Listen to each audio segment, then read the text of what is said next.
कार्यक्रम के पुण्यार्जक हैं हनुमान प्रसाद बड़जात्या परिवार, जशपुर, रायपुर, राजकुमार सुधा जैन, विनोद संजना जैन, दिलीप सीमा जैन, रासू शीतल, राहुल अदिति, पुष्पा बिमल पांड्या इंदौर, स्नेहलता विकास काला जयपुर, ममता सुरेश सेठी कोलकाता, सानू अमित जैन सूरत, पूर्वा हर्ष जैन कोलकाता, सलोनी हर्षवर्धन जैन आगरा।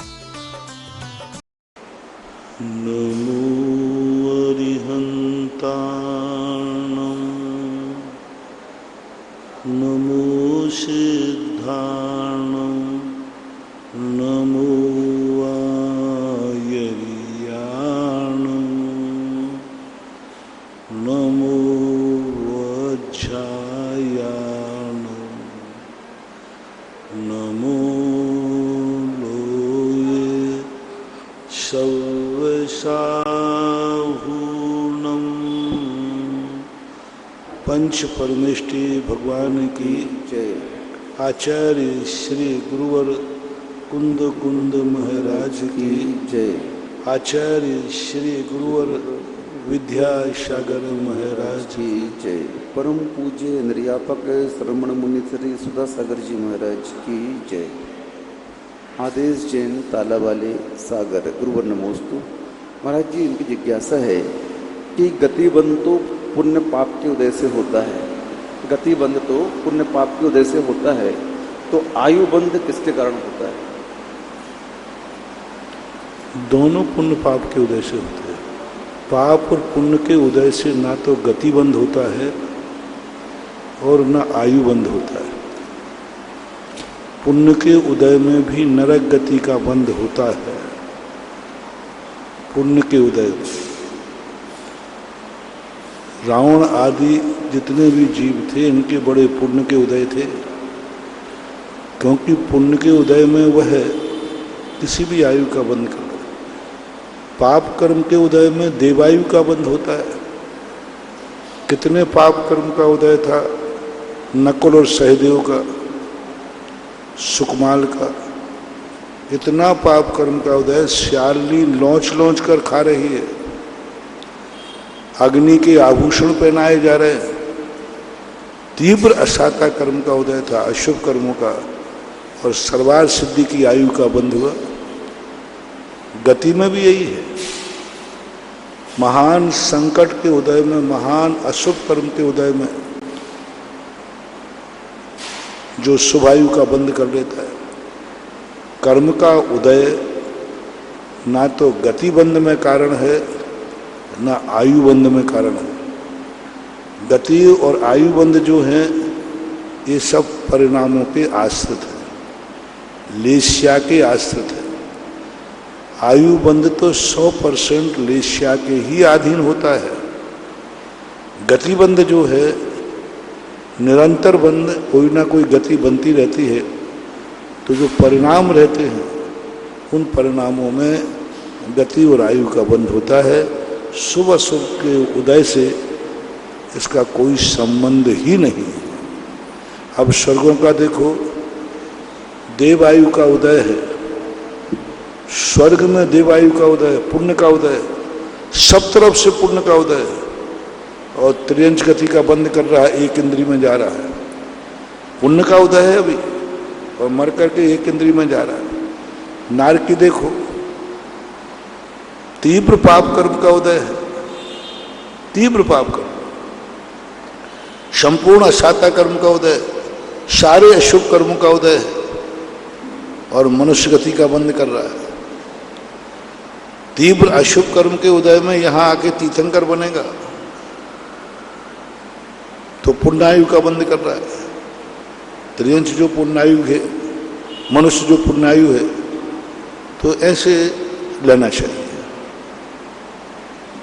डॉक्टर मगन जैन आष्टा गुरुवर नमोस्तु। महाराज जी, इनकी जिज्ञासा है, लोकांतिक देव को ऋषि संज्ञा, देवर्षि संज्ञा प्राप्त है, तो क्या वे संयमी होते हैं? लोकांतिक देव संयमी होते हैं क्या? उनको देवर्षि बोला जाता है? संयमी नहीं होते, नियोग होता है। उनके वैसे परिणाम ही नहीं होते। दो प्रकार के संयम परिणति होती हैं। एक वह हैं जिनके असंयम के भाव होते हैं, और असंयम करते। एक वो हैं असंयम के भाव होते हैं लेकिन त्याग कर देते, उनके परिणाम ही नहीं होते। उनका वातावरण, उनके परिणाम, उनकी वेश्याएं ऐसे होते हैं कि उनके परिणाम ना तो त्याग के होते हैं ना ग्रहण के होते हैं। मैं संयम धारण करूं ऐसा भाव भी नहीं आता, मैं असंयम करूं ऐसा भाव भी नहीं आता। उनके अच्छे और बुरे भाव में होते ही नहीं, वे तो शुक्र लेशा होने के कारण से जो जैसा जहां है उसमें संतोष रखते। उनको किसी चीज की मेरे पास ये चीज नहीं है ऐसा भाव भी नहीं आता, मुझे ये चीज मिलना चाहिए ऐसा भाव भी नहीं आता। शुक्लेशा वाला संतोष धारण करता है, जो हमें जहाँ जिस क्षेत्र पर जैसा मिल जाए हम उसी में संतुष्ट हैं।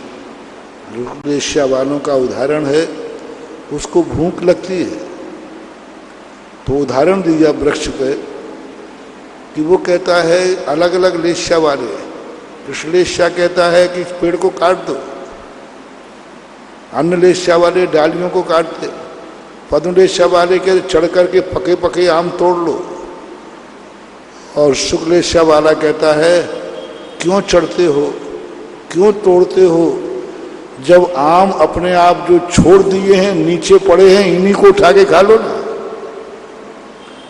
तोड़ते क्यों हो, अभी उसमें जान है, अभी वो छोड़ना नहीं चाहता पेड़ को, तुम जबरदस्ती क्यों छुड़ाते हो। पद्मलेशा वाला कहता है मुझे ये फल चाहिए, तो वो आम को जाके फल को जाके तोड़ लेता है। शुक्लेशा वाला कहता है जो फल वृक्ष को छोड़ना ही नहीं चाहता है हम उसको क्यों छुड़ाएं, जो छोड़ना ही नहीं चाह रहा है तो छुड़ाएं क्यों। जिस दिन ये फल आम को छोड़ के नीचे गिर जाएगा उसी को उठा लेंगे खा लेंगे। शुक्लेशा का परिणाम देखो, मैं किसी के लिए स्वतंत्रता में बाधक नहीं बनता, हमारी पीछे शुक्लेशा का परिणाम है। हम मयूर के पंख खींचते नहीं हैं, जब वो मयूर पंख छोड़ देगा तो उठा लेते। तो शुक्लेशा वाला ऐसा परिणाम होता है, किंचित मात्र भी वो पर वस्तु को अपनी तरफ किसी भी रूप में आकर्षित नहीं करता, पर वस्तु को कभी वो चाहने का परिणाम ही नहीं करता, निषेध विधि में बस शांत रहता है, ऐसा मानना चाहिए। लोकांतिक देव महाराज जी संयमी बनते हैं कि श्रावक भी लोकांतिक देव बन सकता है। उज्ज्वल यतीव सब आचार्य महाराज ने तुलो परिणति में जो वर्णन किया वो तो मुनि का लक्षण प्रतीत होता है। सिद्धांत ग्रंथों में ऐसा कोई अलग से सूत्र नहीं स्थापित किया कि लोकांतिक देव कौन बनता है, लेकिन वर्णन के अनुसार तो ये लगता है कि मुनि ही बनना चाहिए। ऐसा तृप्ति जैन मुजफ्फरनगर, गुरुवर नमोस्तु। महाराज जी पूछ रहे हैं कि दीपावली के दिन तोरण द्वार पर गेट के ऊपर एक तोरण द्वार लगाया जाता है जिसमें नमोकार मंत्र लिखा रहता है और 700 मुनियों का चित्र रहता है, बंधन बार उसको लगाते हैं रक्षाबंधन के दिन, तो वो साल भर लगा रहे, उसमें कोई दिक्कत तो नहीं, बीच में उतार सकते क्या उसको? कोई दिक्कत नहीं, बंधन वाले हैं लगे रह सकते। निर्बल जैन मिर्ची अशोकनगर, गुरुवर नमोस्तु। महाराज जी की जिज्ञासा है कि जो तेजस कर्म होता है वह 9 कर्म के सहयोग से बनता है, तेजस कर्म, और विग्रह गति में 9 कर्म नहीं होते हैं लेकिन तेजस रहता है, तो कैसे रहता है वहाँ पर? तेजस शरीर 2 प्रकार का होता है, एक तेजस शरीर होता है कर्म रूप और एक तेजस रूप होता है लब्धि रूप। लब्धि रूप जो तेजस होता है वो औदारिक शरीर की विशेष परिणति के कारण से 9 कर्म वर्णाओं से बनता है, और विग्रह गति में जो है 9 कर्म नहीं होते, क्योंकि तेजस और कार्बन शरीर 9 कर्म वर्णाओं से रहित है। इनका प्रभाव 9 कर्म वर्णा से होता है, 9 कर्म वर्णाओं से देखा जाता है। ये स्वयं 9 कर्म नहीं है, लेकिन इनका फल 9 कर्म में हो जाता है। जैसे औदारिक नाम कर्म कर्म है, लेकिन जब फल देता है तो 9 कर्म के आश्रित होता है। इसी प्रकार तेजस शरीर कर्म है, 9 कर्म नहीं है। ये 2 शरीरों को कर्म मानना, लेकिन जब ये 9 कर्म को ग्रहण करते हैं तब ये अपना फल देते हैं। विग्रह गति में तेजस नाम कर्म का कोई फल नहीं, कोई कार्य नहीं, कुछ नहीं। लेकिन जैसे भी औदारिक वैक्रियक आहारक शरीर को ग्रहण करेंगे तैसे तेजस शरीर अपना फल देना शुरू कर देता है। और विग्रह गति में पूज्य स्वामी महाराज ने कहा निरुपभोग मंत्यम, कार्बन शरीर किसी भी रूप में भोगने योग्य नहीं है। तेजस शरीर भोगने में आता है, लेकिन जब वो 9 कर्म को ग्रहण करता है तब विग्रह गति में वह कर्म रूप में रहता है। प्रमोद जैन चौगले जयसिंहपुर महाराष्ट्र, गुरुवर नमोस्तु। महाराज जी ये पूछ रहे हैं कि लोक प्रमाण और असंख्यात लोक प्रमाण, इन दोनों में क्या अंतर है? शब्द ही बता रहा है ना। लोक यानी 3 लोक। 3 लोक के जितने प्रदेश हैं इनमें असंख्यात का और गुणा कर दो तो असंख्यात लोक प्रमाण, 2 लोक प्रमाण, 3 लोक प्रमाण, 10 लोक प्रमाण, 1000 असंख्यात लोक प्रमाण। यानी 3 लोक में जितने प्रदेश हैं इनमें असंख्यात का और गुणा करने पर जो संख्या आए वो असंख्यात लोक प्रमाण कही जाती है। विशाल जैन देहरादून उत्तराखंड, गुरुवर नमोस्तु। महाराज जी इनकी जिज्ञासा है कि मलेच्छंड कहाँ है और मलेच्छंड में धर्म की क्या स्थिति रहती है? मलेच्छंड का आज हम भौगोलिक दृष्टि से निर्णय नहीं कर सकते। आगम की दृष्टि से निर्णय है कि मलेच्छखंड जो हैं सब अलग। कितने मलेच्छखंड होते हैं?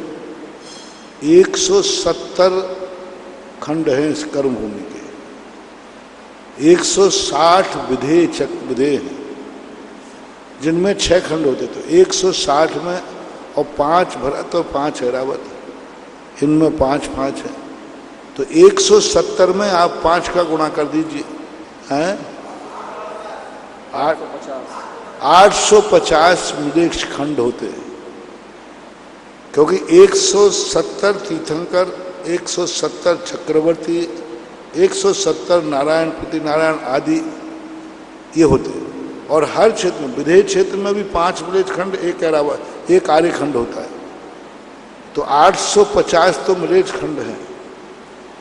आगम के अनुसार जो 6 खंडों का विभाजन है वह विजयार्थ पर्वत और गंगा सिंधु, इन 3 के माध्यम से होता है। हिमवन पर्वत के बाद जो गंगा और सिंधु नदी निकलती है, जैन दर्शन के अनुसार हिमवन पर्वत से गंगा सिंधु निकली। और गंगा सिंधु जब निकलती है तो वह जहाँ से निकलती है उस भाग के 3 भाग करती है। 2 नदियाँ निकलेंगी, एक बीच का, एक आजू बाजू का। तो ये तीनों मलेच्छ खंड कहलाते हैं। जैसे वो विजयार पर्वत की गुफा में से निकलेंगी तो विजयार पर्वत की गुफा के निकलने के बाद वो फिर 3 भाग करती हैं। बीच का भाग आर्य खंड माना जाता है, आजू बाजू का कार्य मलेच्छ खंड माना जाता है। ऐसा ही 850, ऐसा ही जितने 170 खंड हैं वहाँ भी विधेय क्षेत्र में नदियाँ हैं। उन नदियों के माध्यम से ही 6 खंड होते। 170 विजयार पर्वत है, 170 विजयार पर्वत है। और नदियाँ भी इसी प्रकार से कर्म भूमि में सीता सेतुदा नदी बहती है, ये तो नदी अलग है। फिर उनके बीच में गंगा सिंधु नदी अलग है। यानी गंगा और सिंधु नदियाँ ये जो विभाजन करती रहती हैं उनके नामों में परिवर्तन होता है लेकिन लक्षण ही बनता है। तो इस प्रकार से ये आज हम वर्तमान में मलेच्छ खंड में 6 कर्म नहीं होते, मलेच्छ खंड में 6 आवश्यक नहीं होते, मलेच्छ खंड में गृहीत मिथ्यात नहीं होता, मृत खंड में अनायतन भी नहीं होते, आयतन भी नहीं होते। यानी न कुगुरु होंगे न सुगुरु होंगे, न कुदेव होंगे न सुदेव होंगे। न कुशास्त्र होंगे न शास्त्र होंगे, धर्म नहीं होता और वहाँ षट कर्म भी नहीं होते। वहाँ पर जो आजीविका, जैसे आदिवासी लोग रहते हैं जंगलों में, उन आदिवासी जैसी उनकी व्यवस्था होती है, उनके नेता होते हैं, राजा होते हैं, मलेश खंड में राजा होते हैं, लेकिन वो राजा जैसे किरातों के राजा होते हैं, आपने रामायण आदि में देखा होगा, किरात राज, भीलों का राजा। तो इस प्रकार की उनकी व्यवस्था होती है। आज वर्तमान में हम संकेत नहीं कर सकते कि इस भारत क्षेत्र में मलेश खंड किसे माना जाए, क्योंकि जितना विश्व आज है सभी में कोई ना कोई आयतन या अनायतन है। ऐसा आज वर्तमान का एक भी देश नहीं है जो किसी न किसी के देवता को, अदृश्य शक्ति को ना मानता हो। विश्व का एक देश। लोगों ने कहा महाराज जी अदृश्य शक्तियां हैं कि नहीं, मैंने कहा मुझे तो पता नहीं, लेकिन ये पक्का है कि वर्तमान में ऐसा कौन सा देश है जिस देश में किसी ना किसी अदृश्य भगवान को नहीं माना जाता। अमेरिका को आप वैज्ञानिक मानते, वहां भी है। रूस, एक देश बताओ जहां किसी को नहीं माना जाता। कोई ना कोई अदृश्य शक्ति पर श्रद्धा जरूर है, कहीं ना कहीं व्यक्ति अदृश्य शक्ति को जरूर पुकारता है, वो कोई भी हो, इससे हम नाम नहीं ले रहे हैं। अदृश्य शक्ति पर विश्वास रखना ही बता रहा है। एक व्यक्ति गलत हो सकता है, दो देश गलत हो सकते हैं, सारा विश्व जिसमें एक मत हो।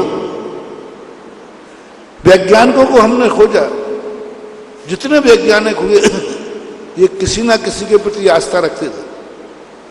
आइंस्टीन वगैरह सब इनके गुरु थे, इनके भगवान थे, इनके देवता थे।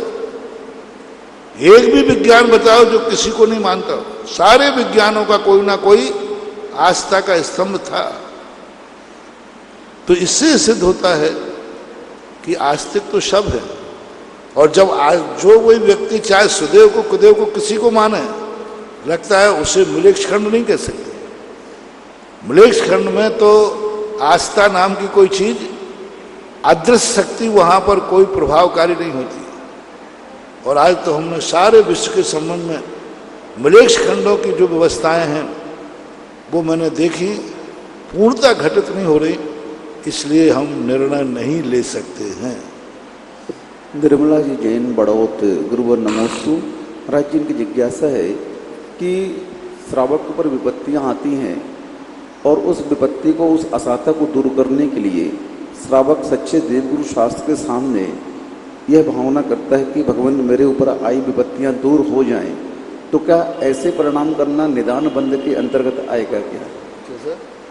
श्रावक के ऊपर विपत्तियां आती हैं, दुख आते हैं, तो उस समय में वह सच्चे देवगुरु शास्त्र की शरण में जाकर के यह भावना करता है कि भगवान मेरे ऊपर आई विपत्ति दूर हो जाए। इसके लिए विधान करता है, शांति धारा करता है, जो कुछ भी करता है धर्म की क्रियाएं, तो क्या वह निदान बंद के अंतर्गत आएगी? नहीं, कदापि नहीं। ये निदान बंद नहीं है, ये निदान ध्यान है। निदान ध्यान में और निदान बंद में अंतर है। कल मैं क्या खाऊंगा, कल मुझे यह खाने मिल जाए, हे भगवान कल मैं वहाँ जा रहा हूँ, अच्छा कमरा मिल जाए, ये निदान ध्यान है। मैं फलाने स्थान पर जा रहा हूँ, वहाँ मेरी सारी अनुकूलता बन जाए, ये मिल जाए। ये तुम जो भावी, किसी भी चीज़ की आप भावी इच्छा कर रहे हैं, वो सब निदान ध्यान है, क्योंकि आवश्यक है। निदान वो कहलाता है जो जीवन के लिए जरूरी नहीं है, फिर भी तुम भाव कर रहे हो, फिर भी तुम ऐसे परिणाम कर रहे हो, तो वो कहलाता है निदान बंद।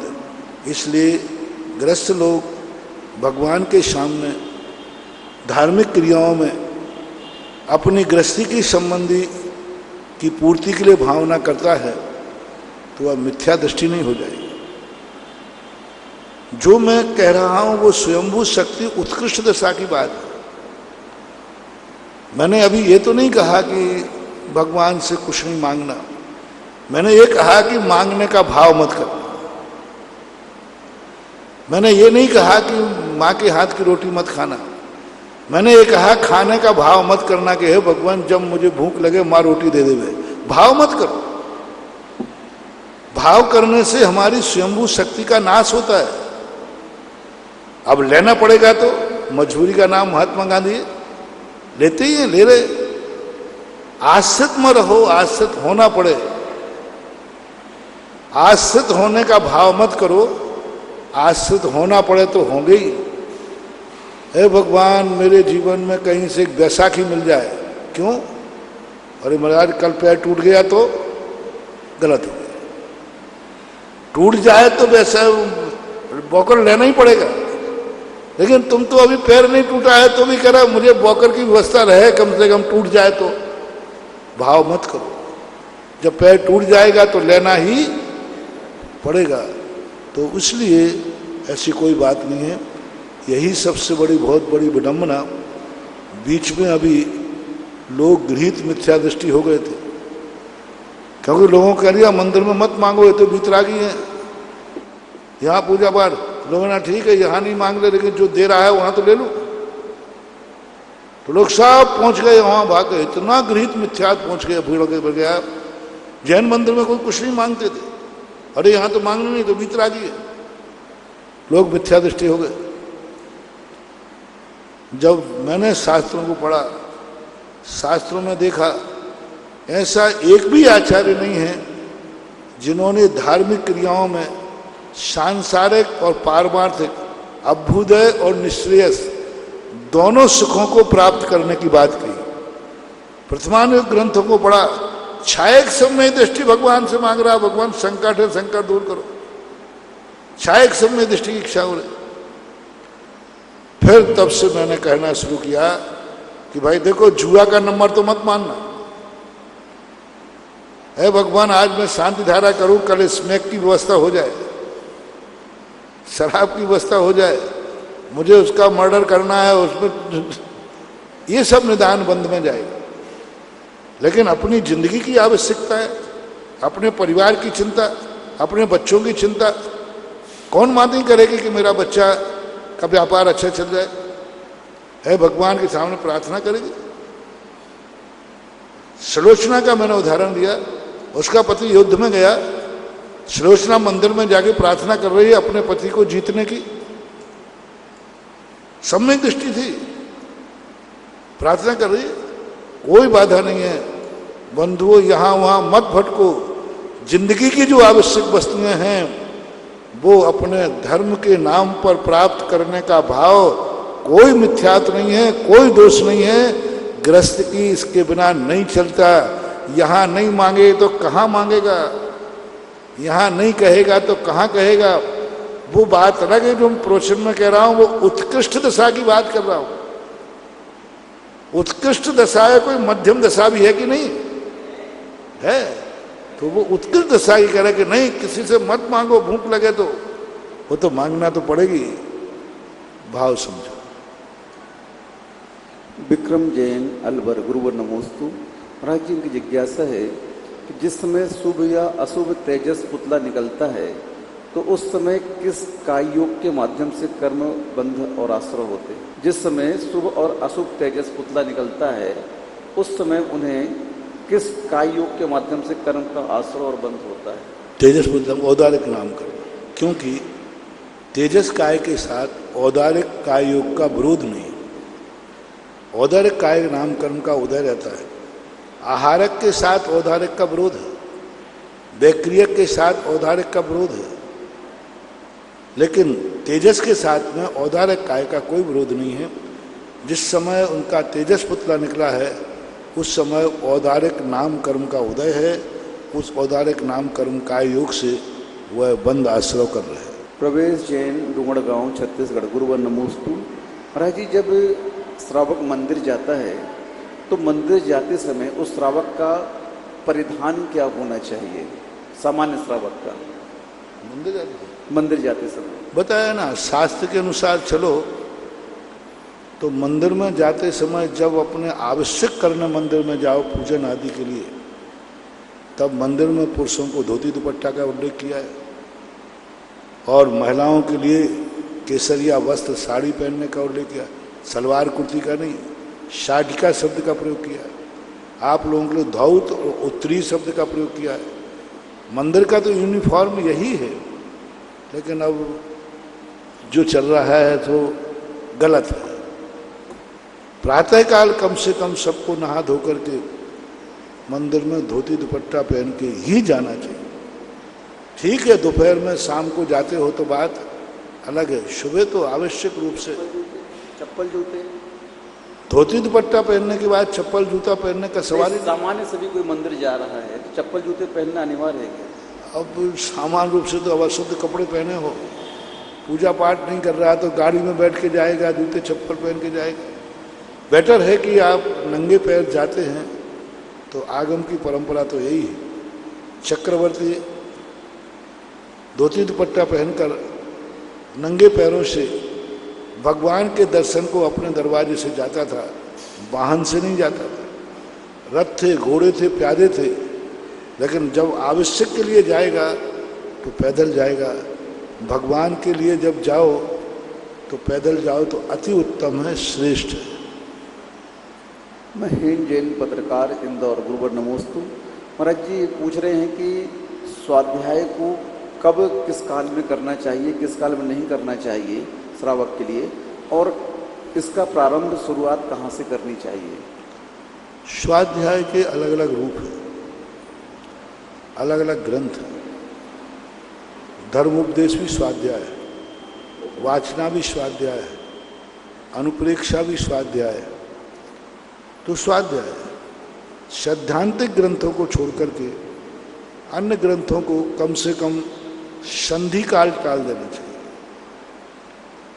संधि काल को टाल करके, संधि काल आप जानते हैं सुबह शाम दोपहर का, उस काल को टाल कर शेष काल में यथायोग्य स्वाध्याय कर सकते हैं। किन ग्रंथों का कर सकते हैं? अपनी योग्यता अनुसार। 12 वर्ष के स्वाध्याय में इस प्रश्न का जवाब मैंने एक बार दे चुका। तुम्हारे इन प्रश्नों के लिए जवाब में मैंने कोर्स ही तैयार करवा दिया। एक व्यक्ति को कैसे स्वाध्याय करना, 12 वर्ष का कोर्स तैयार करके दिया है सांगानेर वालों को। और सांगानेर श्रवण संस्थान से सारे भारतवर्ष में घर बैठे हजारों लोग क्रम से स्वाध्याय कर रहे हैं। पहले भाग से लेकर के 12 साल, यदि सांगानेर के 12 साल का कोर्स व्यक्ति कर लेगा तो जिनवानी का वो बिना डिग्री का पंडित तो बन ही जाएगा, तत्व का ज्ञान तो हो ही जाएगा। तो आप सांगानेर से प्रॉस्पेक्टस मंगा लें और उसमें अपनी पहली साल से पढ़ना शुरू करें, वही स्वाध्याय का क्रम मान लेना चाहिए। उमा जैन, अशोक विहार, दिल्ली, गुरुवर नमोस्तु। महाराज जी इनकी जिज्ञासा है कि अनेकांतवाद और स्यादवाद दोनों एक है या उसमें कुछ अंतर है? अनेकांत वस्तु का धर्म है, अनेकांत वस्तु का स्वभाव है, अनेकांत वस्तु का अवयव है, अंग है। जैसे हमारे हाथ पैर, ये शरीर जो है कितने अंगों से बना है, ये से अनेकांत है। स्यादवाद, स्यादवाद कहने की शैली है, कथन करने की, वक्ता के अभिप्राय है। जैसे एक व्यक्ति को कहा ये इसका कौन लगता है, क्या कहें इसको, क्या कहें? तो उन्होंने कहा कि ये इसका मामा लगता है क्योंकि ये भांजा है। तो अब ये कहना, कोई ना कोई टाइटल तो फेस करना पड़ेगा। तो स्यादवाद एक शैली है, कथन की शैली। अनेकांत वस्तु का धर्म है, इसलिए अनेकांत धर्ममयी वस्तु होती है, स्यादवादमयी नहीं। वाणी स्यादवादमयी हो, वाणी तो स्यादवादमयी और वस्तु अनेकांतमयी हो, यही जैन दर्शन का मूल शब्द है। वस्तु अनेकांतमयी है, लेकिन जब बोलोगे तो स्यादवादमयी होना चाहिए, सापेक्ष होना चाहिए। मेरे आराध्य गुरु को शत नमन, शत नमन। हे गुरुवर, मेरी जिज्ञासा यह है कि आप में इतनी शक्ति है कि आप जो कुछ भी सोचते हैं वो मतलब मिनटों में हो जाता है, लेकिन फिर भी महाराज जी आप प्रवचन में कभी कभी ऐसा क्यों बोलते हैं कि अगर जोर मारो चाले? क्योंकि मैं जितना बोलता हूँ, मेरी जितनी भावनाएं रहती हैं उतना तो मैं बोल ही नहीं पाता, क्योंकि मेरी भावनाएं बहुत कुछ हैं, मैं भी नहीं बोल पाता हूँ। और तुम लोगों से भी कुछ करवाना चाहूँ तो मैं जितना करवाना चाहता हूँ उतनी तुम्हारी औकात नहीं दिखती, इसलिए कहता हूँ जोर मारो चाले। गुरुवर, एक जिज्ञासा और है कि आपने जो 12 वर्ष का कोर्स चलाया है वो इतना अच्छा है कि हम महिलाओं के लिए, मतलब जो महिलाएं मतलब दिन भर काम होने के बाद इधर उधर के गप्पे हाँकती थी, इधर उधर की बातें करती थी, आज वो स्वाध्याय से ऐसा हो गया कि थोड़ा काम हुआ, ऐसा लगता है कि चलो स्वाध्याय करने बैठते हैं। तो हम महाराज जी आपका बहुत बहुत मतलब आभार व्यक्त करते हैं कि आपने ये स्वाध्याय का कोर्स चलाकर हम महिलाओं पे बहुत बड़ा उपकार किया है। नमोस्तु गुरुवर, नमोस्तु गुरुवर। ब्रह्मचारिणी सोनाली दीदी और तैयार रहेंगे उत्तम जी पाटनी साहब। परम पूज्य निर्यापक श्रमण मुनीश्वरी जी के चरणों में सम्यक नमोस्तु। मुनीश्वरी जी, तत्वार्थ सूत्र ग्रंथ में कसायों दया तीव्र परिणाम चारित्र मोहस्य, ये जो सूत्र आया है उसमें तीव्र परिणाम का क्या अभिप्राय लेना है? और तीव्र, हाँ, और इसी के साथ त्रिस्थानी और चतुर्स्थानी कषाय के उदय को और बंध को हम किस प्रकार समझे? द्विस्थानी, त्रिस्थानी, चतुर्स्थानी कैसे समझेंगे? हमारा कौन सा उदय चल रहा है? ठीक है। तीव्र उदय वो कहलाता है कि जितना हमारे लिए तात्कालिक अभाव में क्रोध आना चाहिए उतना ही ना आकर उससे ज्यादा आ गया। जैसे किसी ने तुम्हारे लिए थोड़ी सी चिकोटी ले ली, तुम्हें इतना गुस्सा आया कि उसका हाथ तोड़ दिया। उसने तुम्हें गाली दी, तुमने उसका सिर फोड़ दिया। उसने तुम्हारे संबंध में थोड़ा सा बुरा विचारा, तुमने उसके लिए दांत तोड़ दिए। तो ये कह रहा था जितना हमारे ऊपर प्रहार हुआ है उतना ही क्रोध आना, ये समता कहलाती है। जितना सामान गया है उतना ही वियोग का दुख मनाना ठीक है, लेकिन उससे इतना मना लिया कि जो वर्तमान में है वो भी छूट गया। जैसे कोई मर गया तो मरने के बाद तुमने इतना कषाय किया कि जो जिंदा हैं उनके लायक भी तुम नहीं रहे, पागल हो गए, हार्ट अटैक हो गया, ब्रेन हेमरेज हो गया। अब जो मर गया है उसके लिए तुमने इतना दुख किया कि सामने जो जिंदा है उनके लिए भी आप कुछ करने लायक नहीं रहे। तो हमेशा क्रोध, मान, माया, लोभ उतने ही करो जितना कि ये ठीक उचित लगता है।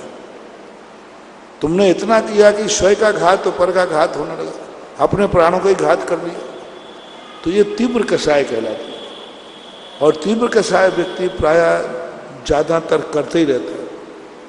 कई लोगों के घरों में आदत रहती है कषाय करने, कोई थोड़ा ही सा करे बस गालियां बकना शुरू कर देते, गुस्सा करना शुरू कर दे। तो इन लोगों के चारित्र मोहिनी कर्म का बंध होता है। और द्विस्थानी, त्रिस्थानी, चतुर्स्थानी बंध के समय अनुभाग हैं। जैसे एक दो उदाहरण देते हैं। कर्म का बंध होता है लता के समान, एक स्थानीय बंध होता है। लता कोमल होती है, थोड़ी सी में टूट जाती है, थोड़ी सा निमित्त मिलकर कर्म झड़ जाते हैं। लता से यदि अपन किसी को मारेंगे तो लगेगी तो सही, लेकिन इतनी ज्यादा नहीं लगेगी। इसी प्रकार वे कर्म उदय में आएंगे तो ज्यादा दुख नहीं लगेगा। दारू लकड़ी के समान, लकड़ी के साथ हम थोड़ा सा गीला कर दें तो झुक जाती है। इसी प्रकार वो कर्म में यदि हमें कोई अच्छा निमित्त मिल जाए तो वे कर्म परिवर्तित हो जाते हैं, झुक जाते हैं, कम फल देते हैं। लता, दारू अस्थि के समान, हड्डी के समान, हड्डी के समान जो होते हैं वो टूट जाते हैं। ज्यादा उनको टाइट करो तो वे टूट जाते हैं। कर्म भी ऐसे होते हैं वे हमें आएंगे उदय में लेकिन वे टूट जाएंगे, ये त्रिस्थानी कहलाता है। दो स्थानी तो सहन लायक है, त्रिस्थानी के बाद कठिन हो जाता है। लकड़ी को तो अभी नवाया जा सकता है लेकिन हड्डी को किसी प्रकार नहीं नवाया। अस्थि के समान जो टूट जाते हैं, व्यक्ति को तोड़ देते हैं। कर्म का उदय आते ही व्यक्ति टूट जाता है, सब तरफ से टूट जाता है। चतुर्थ स्थानी शैल के समान पाषाण होता है, पर्वत होता है। अब ये टूटता भी नहीं है, अड़ा है तो अड़े रहे, तुम्हें मरने भी नहीं देगा, जिंदा भी नहीं रहने देगा, लेकिन सुखी भी नहीं रहना। तो ये कहलाते हैं दारू, इसके भाग कहलाते। तो इस प्रकार के शर्करा है, गुड़ है, खांड है, विष है, हलाल है, ये भेद भी शुभ अशुभ के आघातीय कर्मों में फिर अलग ढंग से उन्होंने चतुर्थ स्थानी घटाए, शुभ कर्मों में घटाया अलग। किस प्रकार से उनमें मीठा है, गुड़ है, शर्करा है, खांड है, अमृत। सबसे पहले उन्होंने बताया गुड़ के समान, फिर खांड के समान, फिर शर्करा के समान, फिर अमृत के समान। ये शुभ कर्मों में चतुर्थ स्थानी होता है। कुछ कर्मों में थोड़े से कम ज़्यादा नहीं, मीठे हैं गुड़ के समान। थोड़ा खांड उससे मीठी होती है, शर्करा उससे मीठा होता है, शर्करा से मीठा अमृत होता है। अशुभ का आघातीय कर्मों में घटाया है नीम के समान, कांजीर के समान, विष के समान, हलाहल के समान। तो ये अब छोटे छोटे हैं, नीम है पत्ती खाने योग्य होती है, खा भी लेते हैं। कांजीर उससे ज़्यादा कड़वा होता है, विष और एक पोटेशियम साइनाइड, हलाहल, जहर। तो इस प्रकार के ये चार स्थान, तीन प्रकार से ये स्थान घटाए जाते हैं। घातीय कर्मों में लता, दारू, अस्थि और शैल के समान। आघातीय कर्मों में दो प्रकार से हमने बताया। तो इसमें कर्मों की अनुभाग शक्ति पड़ती है। ये अनुभाग शक्ति कैसे पड़ी है? ये बंद के समय पड़ जाती है। जैसे बंद के समय होती है, उदय के समय वैसी आए, कोई नियम नहीं है, परिवर्तित भी हो सकते हैं। तो लेकिन उदय में भी आते हैं तो ये चार प्रकार से ही आते हैं, ऐसा। नमोस्तु गुरुदेव। मेरे जीवन को संवारने वाले, मुझे जीवन का एक लक्ष्य देने वाले मेरे परम श्रद्धेय गुरुदेव के चरणों में कोटि कोटि नमोस्तु नमोस्तु नमोस्तु। गुरुदेव, मेरी एक छोटी सी जिज्ञासा है। जैसे हम भगवान के 5 पंचकल्याणक के अर्घ बोलते हैं तो उसमें प्राप्ताय शब्द का ओम ह्रीम श्री 108 आदिनाथ जिनेन्द्राय गर्भ कल्याणक प्राप्ताय अर्घम निरुपामति सुवा। लेकिन जब हम अपने 8 अर्घ बोलते हैं तो प्राप्तय शब्द का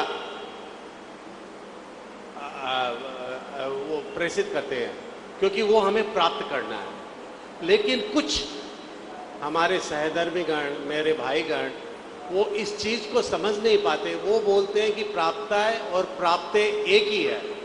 तो मेरी ये जिज्ञासा है गुरुवर कि अगर आज मैं ऐसे बोलूं कि अनर्घ पद प्राप्ताय, तो ये कितना सही और कितना गलत है?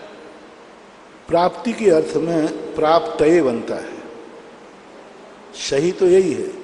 लेकिन प्राप्त शब्द यदि बना देंगे अकारांत पुल्लिंग तो प्राप्ताय बन जाएगा।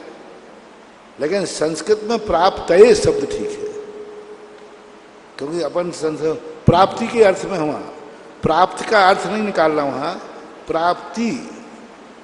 प्राप्त और प्राप्ति में अंतर होता है कि हम 5 कल्याणों की प्राप्ति चाहते हैं। अब प्राप्त यदि हम करेंगे तो हमें आगे पीछे और बना, प्राप्त हो गए हैं, तो प्राप्ति शब्द से प्राप्तये शब्द ठीक है। नहीं, वो तो भगवान को प्राप्त हो चुके हैं, इसलिए उनके लिए बोलते हैं। नहीं, प्राप्तये अपन को, प्राप्त है तो हमारे लिए अपने ना, नहीं प्राप्तये। तो ये दोनों शब्द को मिलाना, मतलब अनर्घ पद प्राप्ताय बोलना कितना उचित है? उनको समझाने से भी समझ में नहीं आता है। अनर्घ पद प्राप्तये शब्द बोलना ठीक है। इस अर्थ को प्राप्ति के लिए, प्राप्ति के लिए अर्थ ये हुआ उसका कि मैं यह अर्घ पंच कल्याणक या कोई प्राप्ति के लिए कर रहा हूं, प्राप्ति शब्द है वो, ऐसा। गुरुदेव, एक छोटी सी जिज्ञासा और थी कि आज आपने पुरुषों को इतना व्यवस्थित कर दिया कि वो मंदिर में जाते हैं अपना सिर पूरा ढका रखते हैं। किसी भी मंदिर में आपके चले जाएं, जो भी पुरुष वर्ग जाता है अपना सिर पूरा ढका रहता है, पर महिलाओं के महिलाओं के लिए मैं ये कहना चाहता हूँ कि आज उन्होंने अपना सर ढकना मंदिर में बंद कर दिया है। ये कहाँ तक उचित है? अब ये फैशन है, जिनको पूरा शरीर ढकना चाहिए वो कम ढक रहे हैं, और जिनका उघड़ा रहे, आज पुरुषों में फुल शर्ट और फुल पैंट पहनने की फैशन है, और इनमें क्या है मैं बोल नहीं रहा। पुरुष ढकता जा रहा है, थोड़ा बहुत खुला रहता तो टाई बांध रहा है, बंद पहन रहा है और बंद के बाद भी टाई बांध रहा है। और ये पोजीशन महिलाओं की होना चाहिए, फुल शर्ट और फुल शर्ट के बाद भी टाई, ये महिलाओं की वेशभूषा होना चाहिए थी, क्योंकि वो जितना बंद रहे उतना ही ठीक है। लेकिन अब वो जो है सो है, मैं इस पर ज़्यादा बोलना उचित नहीं समझता, लेकिन फिर भी ये कहना चाहूँगा कि बालों आदि को बिखेर करके मंदिर में आना, गुरुओं के पास आना, ये तुम्हारे लिए शुभ सूचक नहीं है। किसी भी मांगलिक क्रिया में जो मंगल होता है, वहाँ तुम्हारे शरीर के कोई मल स्थान, मल रूप, ये बाल जो हैं मलों के रूप में माने जाते हैं। इनका दिखाना, पहले देखो राज दरबार में सिर ढक के जाते थे। जब तुम मांगलिक कार्य के लिए जा रहे हो मंदिर में, शगुन के लिए जा रहे हो, शुभ के लिए जा रही हो, तो सिर ढका हुआ ही रहना चाहिए। ज्योतिष शास्त्रों में आया कि देखो कितनी बड़ी बात है ज्योतिष शास्त्र। यदि महिला बालों में कंघी कर रही है, बालों को बिखरे हुए हैं और ऐसे रास्ते में मिले, तो अब शगुन मानना चाहिए, अब शगुन मानना चाहिए। इससे सिद्ध हुआ कि बालों का उघड़ना, बालों का फैलना, ये अशुभ माना जाता है। इसलिए मंदिर में कम से कम आप शुभ शगुन के लिए जा रहे हो, तो उस समय चाहे पुरुष हो चाहे महिला हो, सिर ढका हुआ रहना ही चाहिए, भी नहीं रहना ही चाहिए, चाहे बच्ची हो चाहे महिला हो।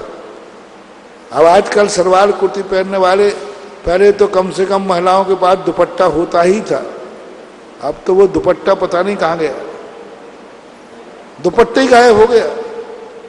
कम से कम कोई सलवार कुर्ती भी पहनता था तो दुपट्टे से धार्मिक स्थानों पर सिर ढक लेता था, अब तो दुपट्टे ही गायब है।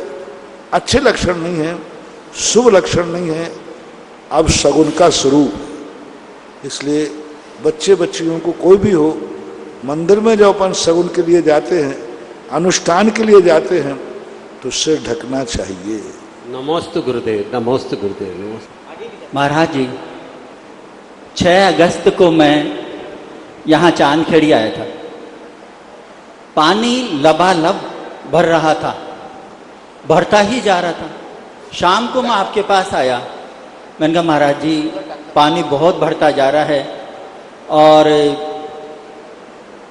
ये पानी को कैसे कुछ करें, तो आपने कहा सुबह देखेंगे। मैंने कहा महाराज जी 3 दिन के लिए गवर्नमेंट ने भी लाइट बंद कर दी है, उन्होंने संकेत दे दिए हैं कि 3 दिन तक बिजली बंद रहेगी। महाराज जी बोले सुबह देखेंगे। मैं भी नमोस्तु करके महाराज श्री के कमरों की तरफ भीगता हुआ आधे पानी में चले गया। सुबह मैं इसलिए नहीं उठा, मैंने कहा महाराज जी मैं उठूंगा, अभी पानी में कैसे जाऊंगा। लेकिन जब सुबह उठा तो महाराज जी एक भी बूंद पानी पूरे परिसर में नहीं था। मैं आपके चमत्कार की बात नहीं कर रहा महाराज जी, ये चमत्कार तो आप रोज ही करते रहते हैं। मेरी जिज्ञासा यह है महाराज जी, पहले तो श्रावकों तक ही आपकी पहुंच थी, अब क्या प्रकृति तक भी आपकी पहुंच हो गई है महाराज जी? जिज्ञासा है। मेरी पहुंच तो सिद्धालय तक, तो तुम क्या बात करते हो, दुनिया में क्या तो कोई मतलब है। नमोस्तु भगवान, जय हो। हमारे शास्त्रों में लिखा है कि मुनि महाराज सामायिक में सिद्धों से बात करते हैं। बिल्कुल। और सिद्धों से वार्तालाप नहीं कर पाया तो मुनि काय का? मुनि तो वही है जो सिद्धों से वार्तालाप करे। दुनिया में मालूम है कि सिद्ध किसी से वार्तालाप नहीं करते, लेकिन मुनि की वो शक्ति होती है कि सिद्धों से भी वार्तालाप कर लेते हैं। महाराज श्री के चरणों में बारंबार नमोस्तु। महाराज श्री, आजकल जो प्रवचन की श्रृंखला चल रही है उसमें आता है कि आप लोग तैयारियां करें। जैसे कहीं यात्रा पे जा रहे हैं तो ये तैयारी रखें कि कहीं एक्सीडेंट हो गया तो, आप परीक्षा में बैठ रहे हैं तो ये तैयारी रखें कि आप फेल हो गए तो महाराज जी, तैयारी रखने में हम लोगों को नेगेटिविटी ज्यादा आती है, तो ये नेगेटिव जो बात आ रही है उसको सकारात्मक में कैसे परिवर्तित करें? ये नेगेटिव नहीं है, पॉजिटिव है। किसी बीच की तैयारी पॉजिटिव ही होती है। यदि नकारात्मक वो कहती है यदि मैं फेल हो गया तो मैं मर जाऊंगा, यदि गाड़ी पंचर हो गई तो मेरा तो क्या होगा, तो वो कहलाती नकारात्मक, भयपूर्वक। तैयारी करने से भय से निर्भय हो जाता है। जैसे कहीं जा रहे हैं और तुम्हारी पहले से ही स्टेपनी आपने रख ली थी कि भाई गाड़ी का स्टेपनी देख लो ठीक है कि नहीं, पंचर हो गई तो जैसे ही तुम्हें पंचर का समाचार मिलेगा तो आप घबराओ नहीं, स्टेपनी रखी है। और तैयारी करके नहीं गए होते तो अब क्या होगा? अब क्या होगा? ये नकारात्मक सोच है, नकारात्मक स्थितियां हैं। लेकिन यदि ऐसा होता है तो मेरी तैयारी क्या है? ये तो सकारात्मक सोच है। ये पॉजिटिव थिंकिंग नहीं, ये पावर थिंकिंग है। एक पॉजिटिव थिंकिंग चलती है आजकल। पॉजिटिव थिंकिंग के ऊपर एक पावर थिंकिंग होती है। पॉजिटिव में तो ये सोचा जाता है कि अच्छा सोचो, और पावर थिंकिंग का अर्थ है अच्छा करो। कितना अंतर आ गया? अच्छा सोचो, पॉजिटिव थिंकिंग, मोटिवेशन। अच्छा करो, पावर थिंकिंग। पावर, ये हमारा पावर है कि यदि ऐसा हो गया, फेल हो गया, तो मैं क्लेश करने वाला नहीं, मरने वाला नहीं हूं। मेरी तैयारी है, हम पुनः बैठेंगे। रास्ते में गाड़ी जा रही है, पंचर हो जाए, कोई बात नहीं, मैंने पहले से ही पाना सब रख लिया है। और तुम तो तैयारी करके ही जाते हो। हर स्थान पर आप लोग कोई ना कोई तैयारी करते हो, और कुछ चीजें ऐसी भी रख लेते हो, चाहिए तो नहीं है लेकिन ऐसा हो गया तो। बाहर जा रहे हो, छाता क्यों रख लिया? बरसात तो है नहीं, बारिश आ गई तो। बोलो भाई, बारिश आ गई तो ये तैयारी है। अब ये तैयारी करके नहीं जाओ तो भीगना, फिर और क्या करोगे? तो किसी भी चीज की अनहोनी की, कोई भी अनहोनी की तैयारी करना, ये पावर थिंकिंग के अंतर आता है। इससे व्यक्ति घबराता नहीं, वो पहले कहता मैंने तो ये पहले ही सोच लिया था, घबराने की क्या जरूरत है? और न सोचने पर उसका जो भयानक परिणाम है, उससे यदि हम डरते हैं तो ये नकारात्मक होता है। नकारात्मक, नेगेटिव थिंकिंग है। नेगेटिव थिंकिंग कहलाती है मेरी कोई तैयारी नहीं है, मैंने कोई तैयारी की नहीं है। तो इसलिए तैयारी तो करके रखना ही चाहिए। हर चीज में सोचना चाहिए, क्योंकि आकस्मिक आ जाएगा, उस समय फिर सोचने का समय नहीं मिलता है। इसलिए इस कार्यक्रम के पुण्यार्जक हैं हनुमान प्रसाद बड़जात्या परिवार, जशपुर, रायपुर, राजकुमार सुधा जैन, विनोद संजना जैन, दिलीप सीमा जैन, रासु शीतल, राहुल अदिति, पुष्पा बिमल पांड्या इंदौर, स्नेहलता विकास काला जयपुर, ममता सुरेश सेठी कोलकाता, सानू अमित जैन सूरत, पूर्वा हर्ष जैन कोलकाता, सलोनी हर्षवर्धन जैन आगरा।